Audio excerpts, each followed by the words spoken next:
ಇಂದಿನ ಕತೆ ಬಿಹಾರದ ಕಮಲಪುರ ಗ್ರಾಮದ್ದು. ಶ್ರದ್ಧೆ ಮತ್ತು ಸಂಸ್ಕೃತಿಯ ತಾಣವಾದ ಈ ಹಳ್ಳಿಯಲ್ಲಿ ಮಾಂಸಾಹಾರ ಸೇವನೆ ನಿಷೇಧವಾಗಿತ್ತು. 2 ವರ್ಷಗಳ ಹಿಂದೆ ಈ ಹಳ್ಳಿಯಲ್ಲಿ ಒಂದು ಘಟನೆ ನಡೆದಿತ್ತು. ಆ ಹಳ್ಳಿಯಲ್ಲಿ ವಾಸವಾಗಿದ್ದ ಒಬ್ಬ ವ್ಯಕ್ತಿ ಕಿಶನ್. ಅವನು ಒಂದು ಹೋಟೆಲ್ನ ಇಟ್ಟಿದ್ದ. ಅಲ್ಲಿನ ಆಮ್ಲೆಟ್ ಅನ್ನು ತಿಂದು 50ಕ್ಕೂ ಹೆಚ್ಚು ಮಂದಿ ಅಸ್ವಸ್ಥರಾದರು. ಅವರ ಸ್ಥಿತಿ ಎಷ್ಟು ಗಂಭೀರವಾಗಿತ್ತೆಂದರೆ 6 ತಿಂಗಳ ತನಕ ಅವರು ಎದ್ದೇಳಲು ಸಾಧ್ಯವಾಗಲಿಲ್ಲ. ಆಸ್ಪತ್ರೆನಲ್ಲೇ ಇರಬೇಕಾಯಿತು. ಆದರೆ ದೇವರ ಕೃಪೆಯಿಂದ ನಂತರ ಎಲ್ಲ ಸರಿ ಹೋಯಿತು. ಆಗಿನಿಂದ ಕಮಲಪುರದಲ್ಲಿ ಬರೀ ಮೊಟ್ಟೆಯಲ್ಲ, ಮಾಂಸಾಹಾರವೂ ಕೂಡ ನಿಷೇಧವಾಯಿತು. ಜನರು ಮಾಂಸಾಹಾರವನ್ನು ತ್ಯಜಿಸಿದರು. ಛೀ ಛೀ ಛೀ, ಈ ಪ್ರಪಂಚದಲ್ಲಿ ಏನಾಗ್ತಾ ಇದೆ? ಈಗ ಏನ್ ಹೇಳಿ ಏನಾಯ್ತು ಅಂತ. ಈಗಷ್ಟೇ ಮೊಬೈಲ್ ನಲ್ಲಿ ಒಂದು ರೆಸಿಪಿನ ನೋಡ್ದೆ. ಚಿಕನ್ ಕಬಾಬು. ಅಯ್ಯೋ, ಚಿಕನ್ ಕಬಾಬು ಅಲ್ಲ, ಇದನ್ನೆಲ್ಲ ಯಾರಾದ್ರೂ ತಿಂತಾರಾ? ನೋಡಿದ್ರೇನೆ ಮನ್ಸೆಲ್ಲ ಹಾಳಾಗೋಗುತ್ತೆ. ಏನಾಯ್ತು ರೀ? ಏನಕ್ಕೆ ಅದ್ರ ಮೇಲೆ ನಿಮ್ ಕೋಪನ ತೋರಿಸ್ಕೋತಾ ಇದ್ದೀರಾ? ಸರಿ, ಒಂದ್ ಕೆಲ್ಸ ಮಾಡಿ, ಆ ಮೊಬೈಲ್ನ ನನಗ್ ಕೊಡಿ, ನಾನ್ ಇಟ್ಕೊಂಡಿರ್ತೀನಿ. ಮತ್ತೆ ಕಮಲಪುರದ ಸ್ಥಿತಿ ಈ ರೀತಿಯಲ್ಲೇ ಇತ್ತು. ಆದ್ರೆ ಹೇಳ್ತಾರಲ್ವಾ, ಪರಿವರ್ತನೆ ಅನ್ನೋದು ಜೀವನದ ಒಂದು ಅತಿಯಾದ ಘಟ್ಟ ಅಂತ. ಅದೇ ರೀತಿ ಇಲ್ಲಿ ನಡೆಯಿತು. ಮತ್ ಈಗ ಕಮಲಪುರ ಬದಲಾಗುವ ಸಮಯ ಬಂದಿದೆ. ಅದು ಶುರುವಾಗಿದ್ದು ಕೂಡ ಆ ಹಳ್ಳಿಗೆ ಬಂದ ಹೊಸ ಸದಸ್ಯನಿಂದ. ಅವರು ಒಬ್ರು ಸೈಂಟಿಸ್ಟ್ ಆಗಿದ್ರು. ಚೆನ್ನಾಗಿ ಕ್ಲೀನಿಂಗ್ ಮಾಡಿದ್ಯಾ ರಾಮು. ಧನ್ಯವಾದಗಳು. ಸರಿ, ಈಗ ನೀನು ಅಂಗಡಿಗೆ ಹೋಗಿ ನನಗೋಸ್ಕರ 4 ಮೊಟ್ಟೆಗಳನ್ನ ತಗೊಂಬಾ. ಮತ್ತೆ ನಂಗೆ ಸಕ್ಕತ್ತಾಗಿ ಆಮ್ಲೆಟ್ ಮಾಡ್ಕೊಡು. ಏನು, ನಾನು ಮೊಟ್ಟೆ ತಗೊಂಬರ್ಬೇಕಾ? ನಿಮ್ಗೋಸ್ಕರ ಆಮ್ಲೆಟ್ ಮಾಡ್ಬೇಕಾ? ಹಾ, ಹೌದೌದು. ಅದಕ್ಕೆ ಯಾಕೆ ಅಷ್ಟೊಂದು ಆಶ್ಚರ್ಯ ಪಡ್ತಾ ಇದ್ಯಾ? ವಿಷಯ ಏನು ಅಂದ್ರೆ, ಈ ಊರಲ್ಲಿ ಮಾಂಸಾಹಾರ ತಿನ್ನೋದು ನಿಷೇಧವಾಗಿದೆ. ಏನು? ಯಾಕೆ? ಸರ್, ಅದು ಏನಂದ್ರೆ, ಕೆಲವು ವರ್ಷಗಳ ಹಿಂದೆ ನಮ್ಮ ಊರಲ್ಲಿ ಒಂದು ಅಂಗಡಿ ಹಾಕಿದ್ರು. ಅಲ್ಲಿ ಆಮ್ಲೆಟ್ ಮಾಡ್ತಾ ಇದ್ರು. ಆಮೇಲೆ ಏನಾಯ್ತು ಅಂದ್ರೆ, ಆ ಆಮ್ಲೆಟ್ ನ ತಿಂದು 50ಕ್ಕಿಂತ ಹೆಚ್ಚು ಜನ ಆಸ್ಪತ್ರೆ ಸೇರ್ಕೊಂಡ್ಬಿಟ್ರು. 6 ತಿಂಗಳು ಅವ್ರಿಗೆ ಟ್ರೀಟ್ಮೆಂಟ್ ನಡೀತು. ಏನು, 6 ತಿಂಗಳ? ಈಗ ನೀನು ಸುಳ್ಳು ಹೇಳ್ತಾ ಇದೀಯಾ? ಇಲ್ಲ ವಿಜ್ಞಾನಿಗಳೇ, ನಾನ್ ಸುಳ್ಳು ಹೇಳ್ತಾ ಇಲ್ಲ, ನಿಜಾನ ಹೇಳ್ತಾ ಇರೋದು. ಗೊತ್ತಿಲ್ಲ ಆ ಮೊಟ್ಟೆಯಲ್ಲಿ ಏನಿತ್ತು ಅಂತ. ಊರಿನ ಜನ ಒಬ್ಬೊಬ್ರಾಗೆ ತುಂಬಾ ಜನ ಹುಷಾರ್ ತಪ್ಪಿದ್ರು, ಗೊತ್ತಾ ನಿಮ್ಗೆ? ಮತ್ ಅವತ್ತಿಂದ ನಮ್ಮ ಈ ಕಮಲಾಪುರದಲ್ಲಿ ಮೊಟ್ಟೆ ನಿಷೇಧವಾಯ್ತು. ಮತ್ತೆ ಬರೀ ಮೊಟ್ಟೆ ಅಷ್ಟೇ ಅಲ್ಲ, ಪೂರ್ತಿ ಮಾಂಸಾಹಾರ ನಿಷೇಧ ಆಯ್ತು. ನೀವೆಲ್ಲ ದಡ್ರು, ಹೀಗೆಲ್ಲ ಆಗೋದಕ್ಕೆ ಸಾಧ್ಯ ಇದೆಯಾ? ಆಮ್ಲೆಟ್ ತಿಂದ್ರೆ ಯಾರಾದ್ರೂ ಹುಷಾರ್ ತಪ್ತಾರಾ? ಸಮಸ್ಯೆ ಅಡ್ಗೆ ಮಾಡಿರೋದ್ರಲ್ಲಿತ್ತು ಅನ್ಸುತ್ತೆ. ಹಾ, ಇರ್ಬೋದು. ಆದ್ರೆ ಈ ವಿಷಯನ ಊರ್ನವ್ರಿಗೆ ಯಾರ್ ತಾನೇ ಹೇಳ್ತಾರೆ? ನೀವೇ ಹೇಳಿ. ರಾಮುವಿನ ಮಾತ್ ಕೇಳಿದ ಬ್ರಹ್ಮಕಾಂತ್ ತುಂಬಾ ಚಿಂತೆಗೀಡಾದ್ರು. ಅವರು ಆ ಹಳ್ಳಿಯಲ್ಲಿ ಅದೆಷ್ಟು ಅಂಗಡಿಗಳಿಗೆ ಹೋಗಿ ಭೇಟಿ ನೀಡಿದ್ರೋ ಗೊತ್ತಿಲ್ಲ. ಆದ್ರೆ ಅವರಿಗೆ ಒಂದು ಮೊಟ್ಟೆನೂ ಕೂಡ ಸಿಗ್ಲಿಲ್ಲ, ಮತ್ತೆ ಚಿಕನ್ ಕೂಡ ಏನೂ ಇಲ್ಲ. ಮತ್ತೆ ಬ್ರಹ್ಮಕಾಂತ್ ಅವರು ಆಮ್ಲೆಟ್ ತಿನ್ಬೇಕು ಅನ್ನೋ ಆಸೆ ಹಾಗೆ ಉಳಿತು. ಅಯ್ಯೋ ದೇವ್ರೆ, ಇದೇನ್ ತೊಂದ್ರೆ? ಇದು ಒಂದು ಊಟನಾ? ದಾಲಲ್ಲಿ ಬರೀ ನೀರೇ ಇದೆ, ತರಕಾರಿ ಇಲ್ದರ ಪಲ್ಯ, ಅನ್ನ ಮುದ್ದೆ ಆಗಿದೆ. ನನ್ಗಂತೂ ಇದನ್ನ ತಡೆಯಕ್ಕಾಗ್ತಲ್ಲಪ್ಪ.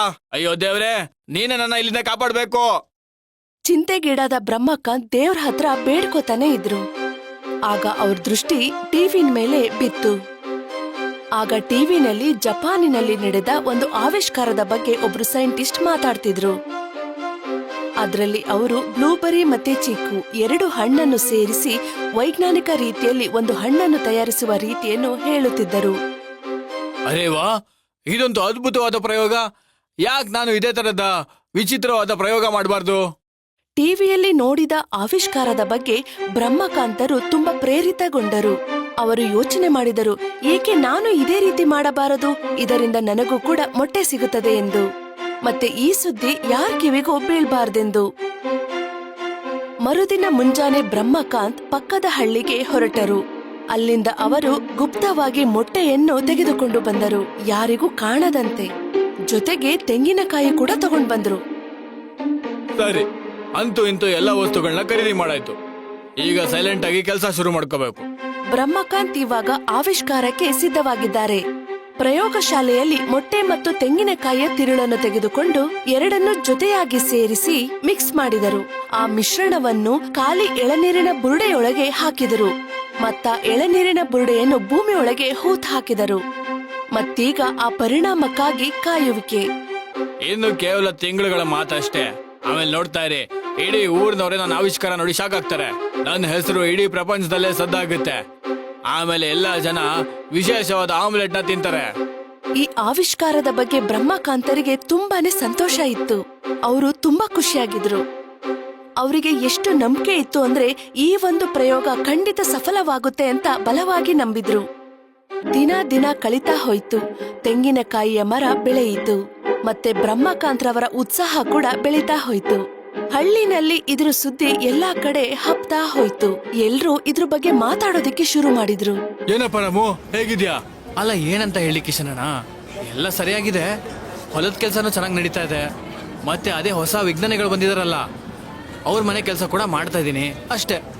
ಹಂಗೋ ಹಿಂಗೋ ಜೀವನ ನಡೀತಾ ಇದೆಯಪ್ಪ. ಹೌದಾ? ಇದಂತೂ ಒಳ್ಳೆ ವಿಷಯ. ಹಾಗಾದ್ರೆ ನಿನಗೆ ಡಬಲ್ ಪೇಮೆಂಟ್ ಸಿಗ್ತಾ ಇರ್ಬೇಕಲ್ಲಪ್ಪ? ಹಾ, ಒಂಥರ ಹಾಗೆ ಹೇಳ್ಬೋದು. ಹೌದು, ನಿನ್ನ ಹತ್ರ ಒಂದು ವಿಷಯ ಕೇಳಬೇಕಾಗಿತ್ತು. ಹಾ, ಕೇಳು. ಕೇಳ್ಪಟ್ಟೆ ನಿನ್ನ ವಿಜ್ಞಾನಿ ಸಾಹೇಬ್ರು ವಿಶೇಷವಾದ ಪ್ರಯೋಗ ಮಾಡ್ತಾ ಇದಾರಂತೆ. ಏನಂತ ಹೇಳಿ ನಿನಗೆ? ಏನೋ ಮಾಡ್ತಾ ಇದ್ದಾರೆ. ಬೆಳಗಿಂದ ಸಂಜೆ ತನಕ ಪ್ರಯೋಗಶಾಲೆಯಲ್ಲೇ ಇರ್ತಾರೆ. ಮತ್ತೆ ಕೆಲವು ಸಲ ಆಚೆ ಸುತ್ತಾಡ್ತಾ ಇರ್ತಾರೆ. ಅವ್ರು ಏನೋ ನಡೆಸ್ತಾ ಇದ್ದಾರೆ, ಆದ್ರೆ ನನಗೇನು ಗೊತ್ತಾಗ್ತಾ ಇಲ್ಲ. ಓದಿರೋಂಥ ದೊಡ್ಡ ಮನುಷ್ಯರು, ಅವ್ರ ತಲೆಯಲ್ಲಿ ಏನೇನು ನಡೀತಾ ಇರುತ್ತೋ ಏನೋ. ಸರಿಯಾಗಿ ಹೇಳಿದೆ ನೀನು. ಬ್ರಹ್ಮಕಾಂತ್ರವರ ಆವಿಷ್ಕಾರದ ಮಾತು ಎಲ್ಲಾ ಕಡೆ ಹಬ್ಬಿತ್ತು. ಆದ್ರೆ ಈ ಮಾತಿನಲ್ಲಿ ಬ್ರಹ್ಮಕಾಂತ್ರವರ ಹೊಗಳಿಕೆ ಬದಲು ಅವ್ರು ಮಾಡಿರುವ ಕೆಲಸದ ಬಗ್ಗೆ ಪ್ರಶ್ನೆಗಳು ಜಾಸ್ತಿ ಮೂಡುತ್ತಿದ್ದವು. ಈ ರೀತಿ ಮಾಡೋ ಅವಶ್ಯಕತೆ ಏನಿತ್ತು? ಆಮ್ಲೆಟ್ ತಿನ್ನೋದಕ್ಕೋಸ್ಕರ ತೆಂಗಿನ ಮರನ ಬೆಳೆಸೋ ಅಂತ ಕಾರ್ಯ, ಇದನ್ನ ಯಾರ್ ನಂಬ್ತಾರೆ? ಆದ್ರೆ ಕೊನೆಯದಾಗಿ ಬ್ರಹ್ಮಕಾಂತ್ರವರು ಮಾಡಿರುವ ಈ ಆವಿಷ್ಕಾರದ ಉತ್ತರ ನೀಡೋ ಸಮಯ ಬಂದಿತ್ತು. ಈಗ ಹೊಸ ಎಳನೀರುಗಳು ಕಾಣಲು ಸಿದ್ಧವಾಗಿದ್ದವು. ಎಸ್ ಎಸ್ ಎಸ್, ನಾನ್ ಸಾಧಿಸ್ಬಿಟ್ಟೆ.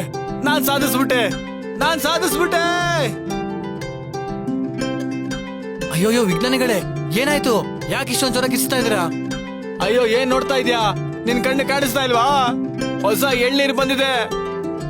ಬ್ರಹ್ಮಕಾಂತ್ರವರ ಮಾತನ್ನು ಕೇಳಿದ ರಾಮು ಮೇಲ್ಗಡೆ ಮುಖ ಮಾಡಿ ನೋಡಿದ. ಮತ್ತವನ ಕಣ್ಣುಗಳು ನೆಟ್ಟಗೆ ನಿಂತುಕೊಂಡವು. ಆ ಮರದ ಮೇಲೆ ತುಂಬಾ ದಪ್ಪವಾದ ಹೊಳೆಯುತ್ತಿದ್ದ ಎಳನೀರು ಕಾಣಿಸಿಕೊಂಡಿತು. ಅವನು ನೋಡಿ ಶಾಕ್ ಆದ. ಅರೆ ವಾ, ಇದಂತೂ ವಿಚಿತ್ರವಾಗಿದೆ. ಏನು ಆಗಿಲ್ಲ, ವಿಚಿತ್ರ ಈಗಾಗುತ್ತೆ. ಅಂದ್ರೆ? ರಾಮುವಿನ ಪ್ರಶ್ನೆಗೆ ಬ್ರಹ್ಮಕಾಂತ್ ಯಾವುದೇ ಉತ್ತರನ ನೀಡ್ಲೇ ಇಲ್ಲ. ಅರೆ ಸಾಹೇಬ್ರೆ, ನೀವ್ ಏನ್ ಮಾಡ್ತಾ ಇದೀರಾ? ಕಾಣಿಸ್ತಾ ಇಲ್ವಾ? ಕೆಲ್ಸ ಮಾಡ್ತಾ ಇದೀನಿ. ನಿನಗೋಸ್ಕರ ಸ್ಪೆಷಲ್ ಆಗಿ ಎಳ್ನೀರ್ನ ಆಮ್ಲೆಟ್ ಮಾಡ್ತಾ ಇದೀನಿ. ಅದು ಸ್ವಲ್ಪ ವಿಶೇಷವಾಗಿ. ಏನು ಆಮ್ಲೆಟ್ ಅಂದ್ರೆ ಮೊಟ್ಟೆನಾ? ಇಲ್ಲಪ್ಪ, ನಾನಂತೂ ತಿನ್ನಲ್ಲ. ನಾನ್ ಮತ್ತೆ ಆಸ್ಪತ್ರೆಗೆ ಅಡ್ಮಿಟ್ ಆಗಲ್ಲ. ನಾನ್ ಬೆಳಗಾಗ್ತಿದ್ದಾಗ ಹೋಗ್ಬಿಡ್ತೀನಿ. ರಾಮು ಗಾಬರಿಯಿಂದ ಅಲ್ಲಿಂದ ಓಡೋದಿಕ್ಕೆ ಶುರು ಮಾಡ್ದ. ಆಗ ಬ್ರಹ್ಮಕಾಂತ್ರವರು ಅವನ್ನ ತಡೆದ್ರು. ರಾಮು, ನಿಂತ್ಕೋ. ಇಲ್ಲ ಸಾಹೇಬ್ರೆ, ನನ್ನ ಹೋಗೋದಕ್ ಬಿಡಿ. ನಾನ್ ಹೇಳಿದ್ನಲ್ಲ, ನಿಂತ್ಕೋ.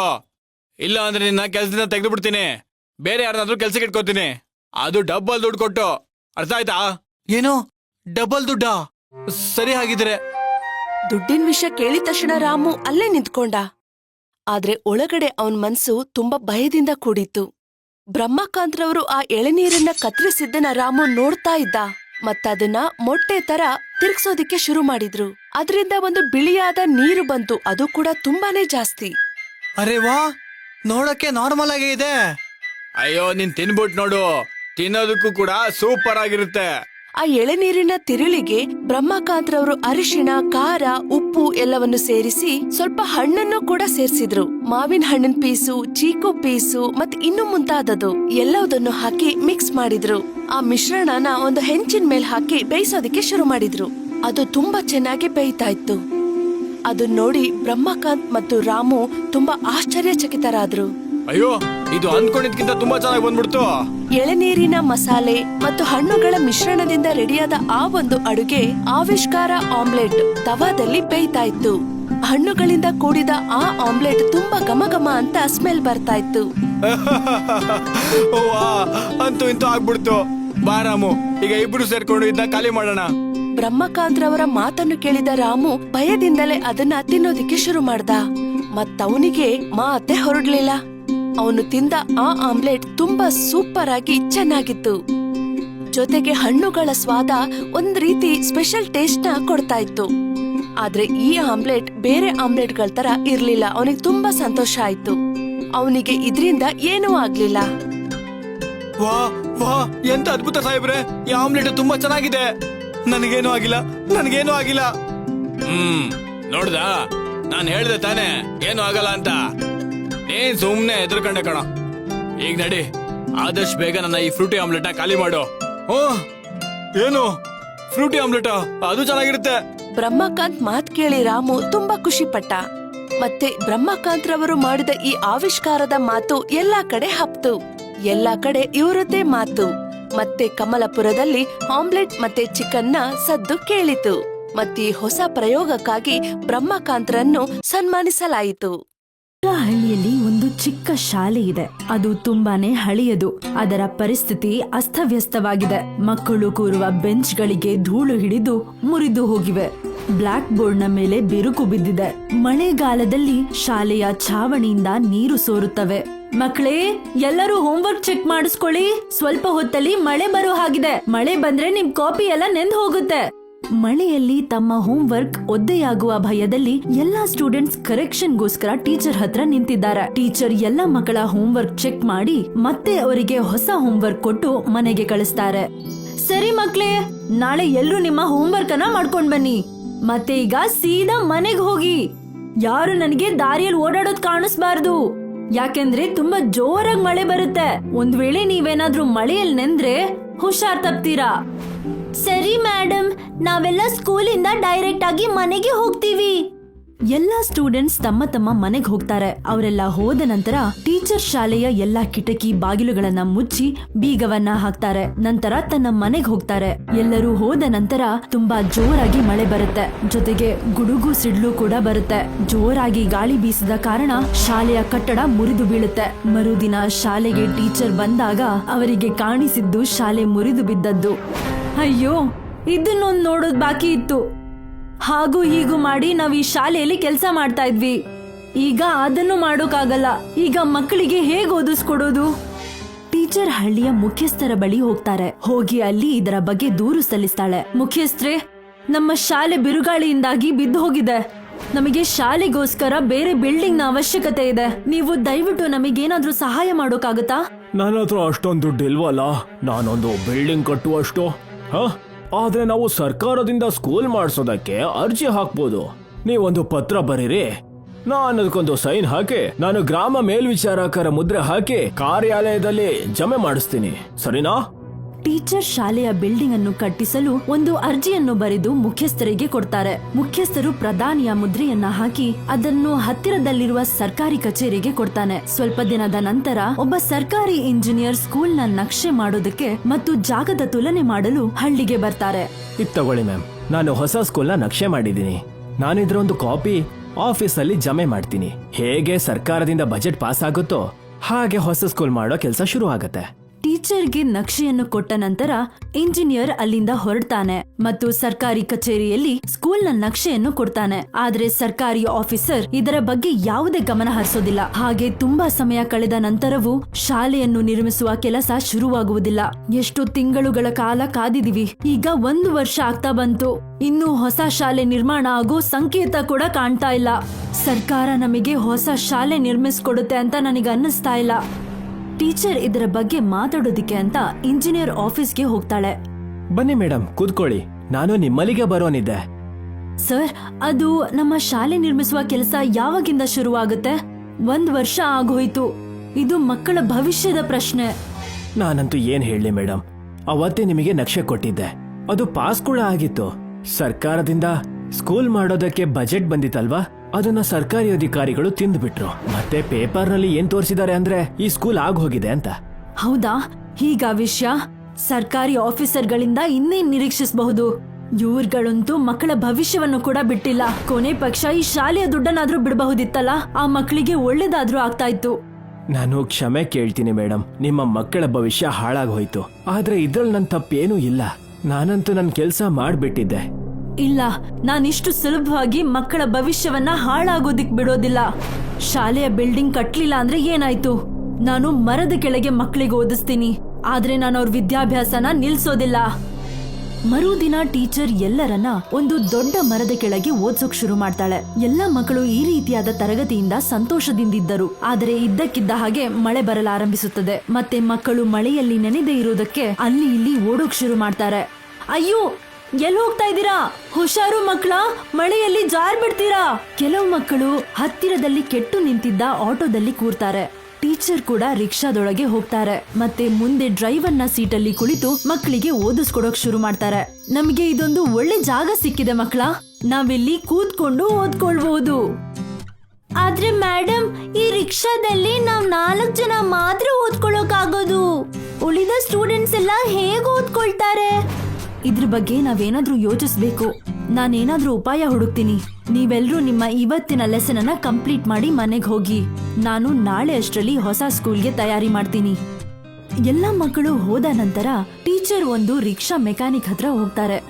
ನಾನು ಮಕ್ಕಳಿಗೋಸ್ಕರ ಒಂದು ಹೊಸ ಶಾಲೆ ಮಾಡ್ಬೇಕು, ನೀವ್ ನನಗೆ ಸಹಾಯ ಮಾಡೋಕಾಗತ್ತಾ? ನಾನು ರಿಕ್ಷಾ ರಿಪೇರಿ ಮಾಡೋನ್ ಮೇಡಮ್. ನಾನು ಬಿಲ್ಡಿಂಗ್ ಕಟ್ಟುವಂತಹ ಮೇಸ್ತ್ರಿ ಅಂತೂ ಅಲ್ಲ ನಿಮಗೋಸ್ಕರ ಸ್ಕೂಲ್ ಮಾಡ್ಕೊಡೋದಕ್ಕೆ. ನಾನು ರಿಕ್ಷಾದೇ ಶಾಲೆ ಮಾಡ್ಬೇಕು, ಇಟ್ಟಿಗೆದಲ್ಲ. ಅದಕ್ಕೋಸ್ಕರ ನಿನ್ ಹತ್ರ ಬಂದಿದ್ದೀನಿ. ರಿಕ್ಷಾ ಸ್ಕೂಲಾ? ಅದ್ ಹೇಗೆ? ನಾನ್ ಇಲ್ಲಿವರೆಗೂ ರಿಕ್ಷಾ ಸ್ಕೂಲ್ನ ನೋಡು ಇಲ್ಲ ಮತ್ತೆ ಕೇಳಲು ಇಲ್ಲ. ಮೊದಲನೇ ಸಲ ನಿಮ್ ಬಾಯಿಂದಾನೇ ಕೇಳ್ತಿರೋದು. ಮೇಡಮ್, ನಾನೊಬ್ಬ ಬಡವ. ಇದನ್ ನೋಡಿ ನೀವು ನನ್ನ ಹತ್ರ ತಮಾಷೆ ಮಾಡಕ್ ಬಂದಿಲ್ಲ ತಾನೆ? ಒಂದ್ ವೇಳೆ ತಮಾಷೆ ಮಾಡ್ತಿಲ್ಲ ಅಂದ್ರೆ ನೀವೇ ಹೇಳ್ಬಿಡಿ ಅದ್ ಹೇಗೆ ಅಂತ, ಅದು ರಿಕ್ಷಾ ಸ್ಕೂಲ್ನ ಹೇಗ್ ಮಾಡೋದು ಅಂತ. ನೋಡಿ, ಅಲ್ಲಿ ತುಂಬಾ ದಿನಗಳಿಂದ ಕೆಟ್ಟು ನಿಂತಿರೋ ರಿಕ್ಷಾಗಳು ತುಂಬಾ ಇವೆ. ನೀವದನ್ನೆಲ್ಲ ಜೋಡಿಸಿ ನನ್ನ ಎಲ್ಲಾ ಸ್ಟೂಡೆಂಟ್ಸ್ಗಳು ಬಂದು ಕೂರೋ ಹಾಗೆ ಒಂದು ರಿಕ್ಷಾ ಸ್ಕೂಲ್ನ ಮಾಡೋಕ್ಕಾಗತ್ತಾ? ಹೌದಾ, ಅದು ವಿಷಯ. ನೀವ್ ಯಾಕೆ ಮೊದಲೇ ಹೇಳಲಿಲ್ಲ? ಇದನ್ನ ನಾನು ತುಂಬಾ ಚೆನ್ನಾಗಿ ಮಾಡ್ಕೊಡ್ತೀನಿ. ನೀವು ನನ್ನ ಕೈ ಚಳಕ ನೋಡಿ ಸಾಕು. ನಾನು ಎಲ್ಲ ಹಾಳಾಗಿರೋ ರಿಕ್ಷಾನ ಬಳಸ್ಕೊಂಡು ಹೇಗೆ ಪಾಠಶಾಲೆ ಮಾಡ್ತೀನಿ ಅಂದ್ರೆ ನೀವು ನೋಡ್ತಾ ಇರಿ ಸಾಕು. ಈಗ ಆ ಮೆಕ್ಯಾನಿಕ್ ಕೆಟ್ಟು ನಿಂತಿರುವ ಆಟೋ ರಿಕ್ಷಾಗಳನ್ನ ಒಂದೇ ಜಾಗದಲ್ಲಿ ನಿಲ್ಲಿಸ್ತಾನೆ. ನಂತರ ವೆಲ್ಡಿಂಗ್ ಮಾಡಿ ಒಟ್ಟಿಗೆ ಜೋಡಿಸ್ತಾನೆ. ಇದ್ ತಗೊಳ್ಳಿ ಮೇಡಮ್, ನಿಮ್ಮ ರಿಕ್ಷಾ ಸ್ಕೂಲ್ ಚಕ ಆಗಿ ರೆಡಿ ಆಗ್ಬಿಟ್ಟಿದೆ. ಓದೋದಕ್ಕೆ ಬ್ಲಾಕ್ ಬೋರ್ಡ್ ಫಿಟ್ ಮಾಡಿದೀನಿ. ತುಂಬಾ ತುಂಬಾ ಧನ್ಯವಾದ. ನಿಮ್ದೇನೇ ಬಿಲ್ ಆಗಿದ್ರು ಅದನ್ನ ನನಗೆ ಕೊಡಿ, ನಾನ್ ನಿಮಗೆ ಪೇ ಮಾಡ್ತೀನಿ. ಏನ್ ಮಾತಾಡ್ತಿದ್ದೀರಾ ಮೇಡಮ್? ನೀವು ಮಕ್ಕಳ ಭವಿಷ್ಯಕ್ಕೋಸ್ಕರ ಇಷ್ಟನ್ನೆಲ್ಲ ಮಾಡ್ತಿದ್ದೀರಾ. ನಾನು ಇಷ್ಟ ಕೆಲಸವನ್ನಾದ್ರೂ ಫ್ರೀಯಾಗಿ ಮಾಡ್ಕೊಡಕ್ ಆಗೋದಿಲ್ವಾ? ಅದು ಅಲ್ದೆ ನನ್ ಮಗಳು ಸುಧಾನಿಗೆ ನೀವೇ ತಾನೇ ಓದ್ಸೋದು. ಸರಿ, ಹಾಗಾದ್ರೆ ನಾನ್ ಹೊರಡ್ತೀನಿ. ಮಕ್ಕಳ ಸ್ಕೂಲಿಗೆ ಟೈಮ್ ಆಗ್ತಾ ಇದೆ. ಈಗ ಟೀಚರ್ ರಿಕ್ಷಾದ ಡ್ರೈವಿಂಗ್ ಸೀಟಲ್ಲಿ ಕೂತು ಅದನ್ನ ಓಡ್ಸೋಕ್ ಶುರು ಮಾಡ್ತಾಳೆ. ನಂತರ ಮಕ್ಕಳ ಮನೆಗೆ ಹೋಗಿ ಅವರನ್ನ ಪಿಕ್ ಮಾಡ್ತಾಳೆ. ಒಂದು ಹೆಂಗಸನ್ನ ಆಟೋ ಓಡ್ಸೋದ್ ನೋಡಿ ಜನರೆಲ್ಲ ನಗ್ತಾರೆ. ಆದ್ರೆ ಟೀಚರ್ ಅವರ ಮಾತುಗಳ ಮೇಲೆ ಗಮನ ಹರಿಸೋದಿಲ್ಲ. ಅರೆ ಅಲ್ಲೋಡಿ, ಒಂದ್ ಹೆಂಗ್ಸು ರಿಕ್ಷಾ ಓಡಿಸ್ತಿದ್ದಾಳೆ. ಈಗ ಟೀಚರ್ ಎಲ್ಲ ಮಕ್ಕಳನ್ನ ಅವರ ಮನೆಯಿಂದ ಪಿಕ್ ಮಾಡ್ತಾಳೆ ಮತ್ತೆ ಎಲ್ಲರನ್ನ ರಿಕ್ಷಾ ಸ್ಕೂಲ್ನಲ್ಲಿ ಓದಿಸ್ತಾಳೆ. ಸ್ಕೂಲ್ನ ನಂತರ ಎಲ್ಲರನ್ನ ಮನೆಗೆ ಡ್ರಾಪ್ ಮಾಡ್ತಾಳೆ. ಎಲ್ಲ ಮಕ್ಕಳು ತುಂಬಾ ಶ್ರದ್ಧೆಯಿಂದ ಓದ್ತಾರೆ ಮತ್ತು ಎಕ್ಸಾಮ್ನಲ್ಲಿ ಟಾಪ್ ಮಾಡ್ತಾರೆ. ಇಲ್ ನೋಡಿ ಮಕ್ಳೇ, ನಮ್ ಸ್ಕೂಲ್ನ ಬಗ್ಗೆ ನ್ಯೂಸ್ ಪೇಪರ್ನಲ್ಲಿ ಆರ್ಟಿಕಲ್ ಬಂದಿದೆ. ಎಲ್ಲರೂ ಟಾಪ್ ಮಾಡಿದೀರಾ. ಅದಕ್ಕೆ ಎಲ್ರಿಗೂ ನಿಮ್ಮ ಹೊಸ ಸ್ಕೂಲ್ಗೋಸ್ಕರ ಕಂಗ್ರ್ಯಾಚುಲೇಷನ್ಸ್. ಈಗ ಈ ವಿಷಯ ಎಲ್ಲ ಕಡೆ ಹರಡುತ್ತೆ. ಒಂದು ಟೀಚರ್ ಸ್ಕೂಲ್ ಇಲ್ಲದ ಕಾರಣ ರಿಕ್ಷಾದಲ್ಲಿ ಓಡಾಡ್ತಾ ಮಕ್ಕಳಿಗೆ ಓದಿಸ್ತಾರೆ ಅಂತ. ಸರ್ಕಾರದ ಕಿವಿಗೆ ಈ ವಿಷಯ ಬಿದ್ದ ನಂತರ ಭ್ರಷ್ಟಾಚಾರಿ ಅಧಿಕಾರಿಗಳನ್ನ ಕೆಲಸದಿಂದ ತೆಗೆದುಹಾಕ್ತಾರೆ. ಸ್ಕೂಲ್ ಬಿಲ್ಡಿಂಗ್ ಅನ್ನು ಕಟ್ಟಿಸದೇ ಇದ್ದ ಕಾರಣ ಮತ್ತು ಟೀಚರ್ಗೆ ತಾನು ಮಾಡಿದ ಒಳ್ಳೆ ಕೆಲಸಕ್ಕೆ ಅವಾರ್ಡ್ ಇಂದ ಸನ್ಮಾನಿಸ್ತಾರೆ. ನಾಗ್ಪುರದ ಪುಟ್ಟ ಹಳ್ಳಿಯಲ್ಲಿ ಹರ್ಷ ಇರ್ತಿದ್ದ. ಹರ್ಷ್ ತನ್ನ ತಂದೆ ತಾಯಿಯ ಜೊತೆಗೆ ವಾಸವಾಗಿರ್ತಾನೆ. ಹರ್ಷ್ನ ತಂದೆ ಒಬ್ಬ ಬಡವ ರೈತ ಹಾಗೂ ತಾಯಿ ದರ್ಜಿ ಆಗಿರ್ತಾಳೆ. ಇಬ್ರು ತಮ್ಮ ತಮ್ಮ ಕೆಲಸಗಳನ್ನ ಮಾಡಿ ಮನೆಯನ್ನ ಸಾಗಿಸ್ತಾ ಇರ್ತಾರೆ. ಹರ್ಷ್ನ ವಿದ್ಯಾಭ್ಯಾಸದ ಖರ್ಚಿನ ಕಾರಣದಿಂದ ಇಬ್ಬರಿಗೂ ತುಂಬಾನೇ ಚಿಂತೆ ಆಗ್ತಿರುತ್ತೆ. ನನಗೆ ನನ್ನ ಹರ್ಷ್ ಬಗ್ಗೆ ಚಿಂತೆ ಆಗ್ತಾ ಇದೆ ರೀ. ಅವನು ಓದೋ ಬರಹದ ಬಗ್ಗೆ. ಹರ್ಷ್ ಇವಾಗ ದೊಡ್ಡವನಾಗಿದ್ದಾನೆ. ಈಗ ನಾವು ಅವನನ್ನ ಸ್ಕೂಲಿಗೆ ಸೇರಿಸ್ಲಿಲ್ಲ ಅಂತಂದ್ರೆ ಆಮೇಲೆ ದೊಡ್ಡ ಸಮಸ್ಯೆ ಆಗೋಗತ್ತೆ ಅಷ್ಟೇ. ನಾನು ನನ್ನ ಪ್ರಯತ್ನವನ್ನ ಮಾಡ್ತಾ ಇದ್ದೀನಲ್ವಾ ಯಜಮಾನಿ. ನಮ್ಮ ಮಗ ಹರ್ಷ್ ತುಂಬಾ ಚೆನ್ನಾಗಿ ಓದ್ತಾನೆ ಹಾಗೂ ಅವನು ಬುದ್ಧಿವಂತ ಕೂಡ. ಇವಾಗ್ಲೇ ಅವನಿಗೆ ಗಣಿತ ಹಾಗೂ ಇಂಗ್ಲಿಷ್ ಓದೋದು ತುಂಬಾ ಚೆನ್ನಾಗಿ ಬರ್ತಾ ಇದೆ. ನಾವು ನಾಳೆ ಬೆಳಗ್ಗೆನೆ ಅವನನ್ನ ಕರ್ಕೊಂಡು ದೊಡ್ಡ ವಿದ್ಯಾಲಯಕ್ಕೆ ಹೋಗೋಣ, ಅವನನ್ನ ಅಲ್ಲಿ ಸೇರಿಸೋದಕ್ಕೆ. ಹರ್ಷನ ಕರ್ಕೊಂಡು ಬೆಳಗ್ಗೆನೆ ರಾಮ್ ನಾರಾಯಣ್ ಹಾಗೂ ಕುಸುಮ ಒಂದು ದೊಡ್ಡ ವಿದ್ಯಾಲಯಕ್ಕೆ ಹೋಗ್ತಾರೆ. ರಾಮ್ ನಾರಾಯಣ್ ಅಲ್ಲಿಯ ಪರಿಸರವನ್ನ ನೋಡಿ ತುಂಬಾನೇ ಆಶ್ಚರ್ಯಗೊಳ್ತಾನೆ. ಅಮ್ಮ, ನಾನು ಇದೇ ಸ್ಕೂಲಲ್ಲಿ ಓದ್ತೀನಾ? ಖಂಡಿತ ಪುಟ್ಟ, ನೀನ್ ಇದೇ ಸ್ಕೂಲಲ್ಲಿ ಓದ್ತೀಯ. ಇಲ್ಲಿ ಓದಿ ದೊಡ್ಡ ವ್ಯಕ್ತಿ ಆಗ್ತೀಯ. ಆಮೇಲೆ ಇದೇ ತರ ಇನ್ನು ಎಷ್ಟೋ ಸ್ಕೂಲ್ಗಳನ್ನ ಕಟ್ಟಿಸ್ತೀಯ. ನನಗ್ ತುಂಬಾ ಮುಜುಗರ ಆಗ್ತಾ ಇದೆ. ನಾವಿಲ್ಲಿ ದುಡ್ಡು ಜಾಸ್ತಿ ಕಟ್ಬೇಕೇನು? ಅರೆ, ನೀವ್ ಬನ್ನಿ ಮೊದ್ಲು ಅಲ್ಲಿ ಹೋಗಿ ಏನು ಅಂತ ನೋಡೋಣ. ಅಲ್ಲಿಗೆ ಹೋದ ತಕ್ಷಣ ಗೇಟ್ ಅಲ್ಲಿ ಇರುವಂತಹ ಕಾವಲುಗಾರ ಅವರನ್ನ ತಡಿತಾನೆ. ನೀತಿಗಳೇ, ಎಲ್ಲಿಗೆ ಹೊರಟ್ರಿ? ಅದು ಕೂಡ ಅನುಮತಿ ಇಲ್ದೆ. ಅದೇನು ಅಂದ್ರೆ ನಾನು ನನ್ನ ಮಗನನ್ನ ಈ ವಿದ್ಯಾಲಯದಲ್ಲಿ ಅಡ್ಮಿಷನ್ ಮಾಡಕ್ ಬಂದಿದ್ದೀನಿ. ಅಡ್ಮಿಷನ್ ಅದು ಇಲ್ಲ. ನಂಗೆ ಅನ್ಸುತ್ತೆ ನೀನು ನಿನ್ನ ಯೋಗ್ಯತೆಯನ್ನ ಮರ್ತಿದ್ಯಾ. ಇಲ್ಲಿ ಕೇವಲ ಶ್ರೀಮಂತರು ಬರ್ತಾರೆ. ಮತ್ತೆ ನಿನ್ನ ನೋಡಿದ್ರೆ ಅನ್ನಿಸ್ತಾ ಇದೆ ನೀನು ಕಸ ಹೆರ್ಕೋನು ಅಂತ. ನೀವ್ ಏನ್ ಹೇಳ್ತಾ ಇದ್ದೀರಾ? ನನ್ ಮಗ ಓದೋದ್ರಲ್ಲಿ ತುಂಬಾ ಚುರುಕಾಗಿದ್ದಾನೆ. ದಯವಿಟ್ಟು ನಮ್ಮನ್ನ ಒಳಗ್ ಹೋಗಕ್ ಬಿಡಿ. ನಮಗೆ ಅವಮಾನ ಮಾಡಬೇಡಿ. ನಾನ್ ನಿಮಗೆ ಹೇಳ್ದೆ ತಾನೆ, ಹೊರಟೋಗ್ಬಿಡಿ. ಇಲ್ಲ ಅಂದ್ರೆ ಈ ಕೋಲನ್ನ ನಾನು ಉಪಯೋಗಿಸ್ಬೇಕಾಗುತ್ತೆ. ಆ ಕಾವಲುಗಾರ ಅವರನ್ನ ಅಲ್ಲಿಂದ ಹೊರಗಡೆ ಕಳಿಸ್ಬೇಕು ಅನ್ನೋದ್ರಲ್ಲಿ ಅದೇ ಸಮಯಕ್ಕೆ ವಿದ್ಯಾಲಯದ ಮಾಸ್ಟರ್ ಅಲ್ಲಿಗೆ ಬರ್ತಾರೆ. ಹಾಗೂ ರಾಮನಾರಾಯಣ್ ಹಾಗೂ ಅವನ ಕುಟುಂಬವನ್ನ ನೋಡಿ ಅವ್ರು ಹೇಳ್ತಾರೆ, ವಾಚ್ಮ್ಯಾನ್, ನಾನ್ ನಿನಗೆ ಎಷ್ಟು ಸಲ ಹೇಳಿದ್ದೀನಿ ಜನರ ಜೊತೆಗೆ ಈ ತರ ಮಾತಾಡ್ಬೇಡ ಅಂತ. ಇವಾಗ ಹೋಗೋ, ನಿನ್ ಕೆಲ್ಸ ನೋಡ್ಕೋ, ನಾನ್ ಇವ್ರನ್ನ ನೋಡ್ಕೋತೀನಿ. ನೀವೆಲ್ಲ ನನ್ ಜೊತೆಗೆ ಪ್ರಿನ್ಸಿಪಲ್ ಆಫೀಸಿಗೆ ಬನ್ನಿ. ಹಾಗೂ ಎಲ್ಲರೂ ಸೇರಿ ಪ್ರಿನ್ಸಿಪಲ್ನ ಆಫೀಸಿಗೆ ಬರ್ತಾರೆ. ಅದು ಏನಂದ್ರೆ ಮೇಡಮ್, ಇವರು ನಮ್ಮ ಸ್ಕೂಲಲ್ಲಿ ಅವರ ಮಗನನ್ನ ಸೇರಿಸೋದಕ್ಕಂತ ಬಂದಿದ್ದಾರೆ. ಅದಕ್ಕೆ ನಾನು ಇವರನ್ನ ಒಳಗಡೆ ಕರ್ಕೊಂಡ್ಬಂದೆ. ಮಗು ತುಂಬಾನೇ ಟ್ಯಾಲೆಂಟೆಡ್ ಹಾಗೂ ಬುದ್ಧಿವಂತ. ಹೇಳಿ, ಏನ್ ವಿಷಯ? ನಿಮ್ಗೆ ನಮ್ ಸ್ಕೂಲಿನ ಹೆಸರು ಗೊತ್ತಿದ್ಯಾ? ಇದು ದೀನ ದಯಾಳು ಸ್ಕೂಲು. ಇದು ತುಂಬಾ ದೊಡ್ಡ ಕಾನ್ವೆಂಟ್ ಸ್ಕೂಲು. ಇಂಗ್ಲಿಷ್ ಅವ್ರ ತರ ಕೂತ್ಕೊಳ್ಳೋದು ನಿಂತ್ಕೊಳ್ಳೋದನ್ನ ಹೇಳ್ಕೊಡ್ತೀವಿ ನಾವು ಮಕ್ಕಳಿಗೆ. ಅದರಿಂದ ಅವರಿಗೆ ಅನುಶಾಸನ ಇರುತ್ತೆ. ನಾವು ನಮ್ಮ ಮಗನಿಗೆ ಇದೇ ಗುಣ ಬರಬೇಕು ಅಂತ ಬಯಸ್ತೀವಿ. ಅದಕ್ಕೋಸ್ಕರ ನಾವು ಎಷ್ಟು ಬೇಕೋ ಅಷ್ಟು ಹಣನ ಕಟ್ಟೋದಕ್ಕೆ ತಯಾರಾಗಿದ್ದೀವಿ. ರಾಮನಾರಾಯಣ್ ಹೇಳಿದ ಮಾತನ್ನ ಕೇಳಿ ಪ್ರಿನ್ಸಿಪಾಲ್ ಹಾಗೂ ಆ ಮಾಸ್ಟರ್ನ ಕಣ್ಗಳು ದುರಾಸೆಯಿಂದ ಹೊಳೆಯೋದಕ್ಕೆ ಶುರು ಆಗ್ತವೆ. ಆಗ ಮಾಸ್ಟರ್ ಆ ಪ್ರಿನ್ಸಿಪಲ್ ಮೇಡಮ್ಗೆ ಕಿವಿಯಲ್ಲಿ ಹೇಳ್ತಾನೆ, ಈ ಬಡವರು ತುಂಬಾ ಮುಗ್ಧರು, ಆದ್ರೆ ಇವರ ಮುಗ್ಧತೆಯನ್ನ ನಾವು ತುಂಬಾನೇ ಉಪಯೋಗಿಸಬಹುದು. ಇವ್ರ ಮಗನನ್ನ ಓದ್ಸೋದಕ್ಕೆ ಇವನ್ ಎಷ್ಟು ಬೇಕೋ ಅಷ್ಟು ಹಣವನ್ನ ಕಟ್ತಾನೆ. ನೀವ್ ಹೇಳೋದಾದ್ರೆ ನಾನು ಇವರಿಂದ 2 ಪಟ್ಟು ಹೆಚ್ಚು ಹಣನ ತಗೊಂಡ್ಲಾ? ಇದೇನಾದ್ರೂ ಹೇಳೋ ಅಂತ ಮಾತಾ? ಅವ್ರ ಕಡೆಯಿಂದ ದುಡ್ಡು ಬಂದ್ರೆ ತಾನೇ ನಮ್ಮನೆ ನಮ್ಮ ಮಕ್ಕಳು ಎಲ್ಲ ಖುಷಿಯಾಗಿರೋಕ್ಕಾಗೋದು. ಎಷ್ಟು ಲೂಟಿ ಮಾಡೋದಕ್ಕಾಗತ್ತೋ ಲೂಟಿ ಮಾಡಿ. ನಮ್ಮ ಈ ಸ್ಕೂಲಲ್ಲಿ 25,000 ರೂಪಾಯಿ ಅಡ್ಮಿಷನ್. ನಾನು ಇವರಿಗೆ 50,000 ಅಂತ ಹೇಳ್ತೀನಿ. ನೀವು ಹೌದು ಅಂತ ಹೇಳಿ. ರಾಮನಾರಾಯಣ್, ನೀವು 50,000 ತಂದು ಕಟ್ಬಿಡಿ, ಮತ್ತೆ ನಿಮ್ಮ ಮಗನನ್ನ ಈ ಸ್ಕೂಲಲ್ಲಿ ಅಡ್ಮಿಷನ್ ಮಾಡಿಸಿ. ಯಜಮಾನ್ರೆ, ಇಷ್ಟೊಂದು ದುಡ್ಡನ್ನ ನಾನು ಎಲ್ಲಿಂದ ತರಲಿ? ಇದಕ್ಕೆ ನನಗೆ ಸ್ವಲ್ಪ ಸಮಯ ಸಿಗ್ಬೋದಾ? ನೋಡಿ, ಒಂದ್ ವೇಳೆ ನಿಮ್ಮ ಮಗುವಿನ ಭವಿಷ್ಯದ ಸುರಕ್ಷತೆ ಬೇಕು ಅಂದ್ರೆ ಈ ಸ್ಕೂಲಿಗೆ ಸೇರಿಸಿ. ಇಲ್ಲ ಅಂದ್ರೆ ನಮ್ ಸಮಯ ಹಾಳು ಮಾಡಬೇಡಿ. ಹೊರಡಿ ಇಲ್ಲಿಂದ. ಪೂರ್ತಿ ದುಡ್ಡು ನಾವು ಹೊಂದಿಸ್ಕೊಂಡ್ಮೇಲೆ ಇಲ್ಲಿಗೆ ಬನ್ನಿ. ರಾಮನಾರಾಯಣ, ಕುಸುಮ ಹಾಗೂ ಹರ್ಷ ಅಲ್ಲಿಂದ ನಿರಾಶೆಗೊಂಡು ವಾಪಸ್ ಹೋಗ್ತಾರೆ. ಅಪ್ಪ, ನನ್ನ ಏಜಿನ ಹುಡುಗರೆಲ್ಲ ಸ್ಕೂಲಿಗೆ ಹೋಗ್ತಾ ಇದ್ದಾರೆ. ತುಂಬಾ ಸುಂದರವಾದ ಟಿಫಿನ್ ಜೊತೆಗೆ ನಾನು ಯಾವಾಗ ಹೋಗ್ತೀನಿ? ನೀನ್ ಖಂಡಿತವಾಗ್ಲೂ ಹೋಗ್ತೀಯ ಮಗು, ಸ್ವಲ್ಪ ಕಾಯ್ಬೇಕು ಅಷ್ಟೇ. ಹರ್ಷ್ ಬಗ್ಗೆ ನನ್ಗೆ ತುಂಬಾ ಚಿಂತೆ ಆಗ್ತಾ ಇದೆ ರೀ. 50,000 ರೂಪಾಯಿ ನಾವ್ ಎಲ್ಲಿಂದ ತರೋದು? ನನ್ ಮಗನನ್ನ ಓದ್ಸೋದಕ್ಕೆ ನಾನು ಏನ್ ಬೇಕಾದ್ರೂ ಮಾಡ್ತೀನಿ. ಯಾಕ್ ನಾವು ನಮ್ ಹಳ್ಳಿಗೆ ಹೋಗಿ ರಾಮು ಕಾಕನ್ ಸಹಾಯ ಕೇಳ್ಬಾರ್ದು? ಆ ಹಳ್ಳಿನಲ್ಲಿ ತುಂಬಾ ಹಳುಬ್ರು ಮತ್ತೆ ಚೆನ್ನಾಗಿ ಓದ್ಕೊಂಡಿರೋರು ಅವ್ರೊಬ್ರೆ. ಅವರು ನಮ್ ಸಹಾಯ ಖಂಡಿತ ಮಾಡ್ತಾರೆ. ರಾಮನಾರಾಯಣ ಹಾಗೂ ಕುಸುಮ್ ರಾಮು ಕಾಕನ ಮನೆಗೆ ಹೋಗ್ತಾರೆ ಹಾಗೂ ಅವರಿಗೆ ಎಲ್ಲ ವಿಷಯವನ್ನ ಹೇಳ್ತಾರೆ. ಆಗ ರಾಮು ಕಾಕ ಅವ್ರಿಗೆ ಹೇಳ್ತಾರೆ, ನೀನ್ ಯಾಕೆ ನಿನ್ ಮಗನನ್ನ ನಮ್ಮ ಊರಿನ ವಿದ್ಯಾಲಯಕ್ಕೆ ಸೇರ್ಸೋದಿಲ್ಲ? ನಮ್ ಹಳ್ಳಿ ವಿದ್ಯಾಲಯದಲ್ಲ, ನಮ್ ಹಳ್ಳಿನಲ್ಲಿ ವಿದ್ಯಾಲಯ ಎಲ್ಲಿದೆ? ಹಳ್ಳಿಯಲ್ಲಿ ಒಳ್ಳೆಯ ಶಿಕ್ಷಣ ಸಿಗೋದಿಲ್ಲ. ಅದಕ್ಕೆ ಅಲ್ವಾ ಅವರನ್ನ ಬೇರೆ ಊರು ಅಥವಾ ಸಿಟಿಗೆ ಕಳ್ಸೋದು, ಅದು ಓದೋದಕ್ಕೆ. ನೀವಿಬ್ರು ನನ್ ಜೊತೆಗ್ ಬನ್ನಿ. ನಾನ್ ನಿಮ್ಮಿಬ್ರಿಗೆ ನಮ್ಮ ಹಳ್ಳಿಯಲ್ಲಿ ಏನೋ ತೋರಿಸ್ತೀನಿ. ರಾಮು ಕಾಕ ಕಾಡಿನ ಮಾರ್ಗವಾಗಿ ಒಂದು ಗುಹೆ ಹತ್ರ ಕರ್ಕೊಂಡು ಹೋಗ್ತಾರೆ ಹಾಗೂ ಹೇಳ್ತಾರೆ, ಈ ಗುಹೆ ಒಳಗ್ ಹೋಗಿ ನಿಮಗೆ ಎಲ್ಲ ಗೊತ್ತಾಗುತ್ತೆ. ಕುಸುಮ್ ಹಾಗೂ ರಾಮನಾರಾಯಣ ಆ ಗುಹೆ ಒಳಗಡೆ ಹೋದ ತಕ್ಷಣ ಅವ್ರು ಯಾವುದೋ ಬೇರೆ ಪ್ರಪಂಚಕ್ಕೆ ಹೋಗ್ಬಿಡ್ತಾರೆ. ಹಾಗೂ ಅವರ ಮುಂದೆ ಒಂದು ದೊಡ್ಡ ಪಾಠಶಾಲೆ ಕಾಣಿಸ್ಕೊಳ್ಳುತ್ತೆ. ಅದು ಪೂರ್ತಿಯಾಗಿ ಚಿನ್ನದಾಗಿರುತ್ತೆ. ಆ ಪಾಠಶಾಲೆಯಲ್ಲಿ ಚಿನ್ನದ ಗಂಟೆ ಇರುತ್ತೆ, ಚಿನ್ನದ ಬ್ಲಾಕ್ ಬೋರ್ಡ್, ಚಿನ್ನದ ಬೆಂಚ್, ಅದ್ರ ಮೇಲೆ ಕೂತು ಎಲ್ಲ ವಿದ್ಯಾರ್ಥಿಗಳು ಓದ್ತಾ ಇರ್ತಾರೆ. ಇದನ್ನೆಲ್ಲ ನೋಡಿ ಕುಸುಮ ಹಾಗೂ ರಾಮನಾರಾಯಣ್ ತುಂಬಾನೇ ಆಶ್ಚರ್ಯ ಪಡ್ತಾರೆ ಹಾಗೂ ರಾಮು ಕಾಕನ ಹತ್ರ ಕೇಳ್ತಾರೆ, ಇದೆಲ್ಲ ಹೇಗಾಗಕ್ ಸಾಧ್ಯ? ನಮ್ ಹಳ್ಳಿಯಲ್ಲಿ ಚಿನ್ನದ ಪಾಠಶಾಲೆ ಹೇಗಾಗೋದಕ್ ಸಾಧ್ಯ? ಹಾಗೂ ಇದು ಗುಪ್ತವಾಗಿ ಹಾಕಿದೆ. ಆವಾಗ ರಾಮು ಕಾಕ ಅವರಿಗೆ ಎಲ್ಲ ವಿಷಯ ಹೇಳ್ತಾರೆ. ಆಗ್ಲರ ಭಯಕ್ಕೆ ಈ ನಮ್ಮ ಪೂರ್ವಜರು ಈ ಸ್ಕೂಲನ್ನ ಇಲ್ಲಿ ಮಾಡಿದ್ರು. ಯಾಕಂದ್ರೆ ನಮ್ಮ ಸಂಸ್ಕೃತಿ ಮತ್ತೆ ನಮ್ಮ ವಿಚಾರಣೆ ಬದಲಾಗಬಾರದು. ನನ್ನ ತಂದೆ ಈ ಪಾಠಶಾಲೆಯ ಮುಖ್ಯಸ್ಥರು. ಒಂದಿನ ಅವರನ್ನ ಆಂಗ್ಲರು ಹಿಡಿದಿದ್ರು. ನಿಮ್ಮಂತ ಬಡವರು ನಮ್ಮ ತರಹದ ಸ್ಕೂಲ್ ಅನ್ನ ಓಪನ್ ಮಾಡ್ತಾ ಇದ್ದೀರಾ?